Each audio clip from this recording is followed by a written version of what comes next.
করতে কেন এসেছি আপনারা জানেন। বাংলাদেশে ধর্ষণের পরিমাণ যেই পরিমাণ বেড়েছে এটা অত্যন্ত দুঃখজনক। মিডিয়া খুললে দেখা যায় আমার মা বোনের কোনো নিরাপত্তা নেই। আমরা যে রক্ত দিয়ে স্বাধীনতা অর্জন করেছি সেই রক্তের দাম কি আমাদের বোনদেরকে ধর্ষণ করা? স্বরাষ্ট্র উপদেষ্টাদেরকে ভালোভাবে জানিয়ে দিতে চাই, এই জুলাই আগস্টে আমরা রক্ত দিয়েছি, এই দেশকে পুনরায় আমরা স্বাধীন করেছি। তার মানে এটা নয় আমাদেরকে এটা দেখতে হবে যে আমাদের বোনদেরকে ধর্ষণ করা হচ্ছে। এই দেশে যদি আমার মা বোন নিরাপত্তা নাই পায় তাহলে এই স্বাধীনতার কোনো মূল্য আমাদের কাছে নাই। ছাত্র জনতার রক্তের মধ্য দিয়ে আপনারা আপনাদের আসন গ্রহণ করেছেন, ক্ষমতার আসনে গিয়েছেন।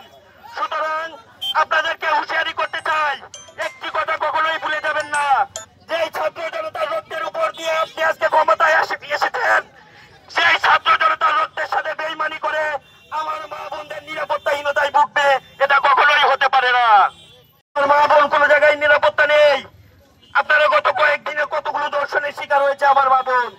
আপনাদেরকে বারবার হুঁশিয়ারি করতে চাই, যদি আপনারা এই ধর্ষণের যাত্রা বন্ধ না করেন তাহলে আপনাদের যাত্রা কবর পর্যন্ত পৌঁছিয়ে আমরা থামবো।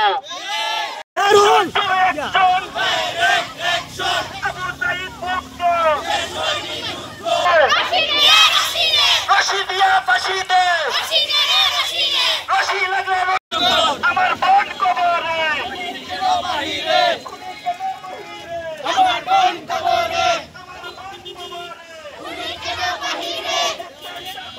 আমার বোন কবরে, রশি লাগলে রশি নে।